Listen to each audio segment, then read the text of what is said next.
জীবনে হেরে যাওয়াটা কিন্তু খুব প্রয়োজন, খুব খুব প্রয়োজন। আপনি যত বেশি হেরে যাবেন, ঠিক আছে, ততই আপনি এগিয়ে যাওয়ার জন্য অনুপ্রেরণা পাবেন, শিক্ষা পাবেন।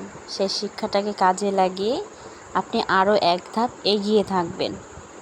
সো কোনো কিছু যদি এক মিনিটেই বা এক মুহূর্তে আপনি পেয়ে যান হাতের নাগালে, তাহলে কিন্তু সেটার মর্ম আপনি বুঝবেন না।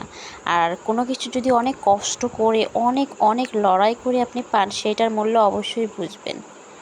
সো জীবনে হেরে যাওয়াটা প্রয়োজন আছে। হেরে গেলেই আপনি জেতার জন্য আরও অনেক গুণ আগ্রহ নিয়ে আপনি লড়াই করতেই থাকবেন।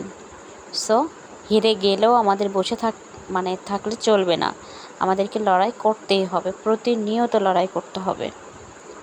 আমরা সবাই লড়াই করছি, কেউ মনের সঙ্গে, কেউ জীবনের সঙ্গে, কেউ প্রতিদিনের কর্মের সঙ্গে, কেউ বা চিন্তা ধারণা পরিকল্পনা, হোয়াট এভার, অনেক কিছুই হতে পারে।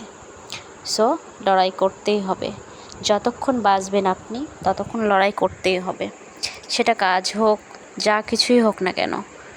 সো নিজের কাজগুলোকে ভালোবাসুন এবং হেরে গেলেও থেমে থাকবেন না। হারার মাঝেই জেতার আনন্দ লুকিয়ে থাকে, এটা মাথায় রাখবেন। আপনি যত হারবেন ততই আপনি এক ধাপ এগিয়ে যাবেন, পিছিয়ে যাবেন না, কিন্তু এক ধাপ এগিয়ে যাবেন। সো হারার পরও থামলে চলবে না, চেষ্টা করতেই হবে, প্রতিনিয়ত চেষ্টা করতে হবে এগিয়ে যাওয়ার জন্য।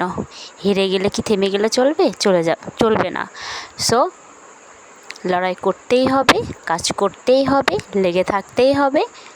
হেরে গেলেও আমাদেরকে লড়তে হবে, পড়ে গেলেও আমাদেরকে উঠে দাঁড়াতে হবে, এটাই জীবন।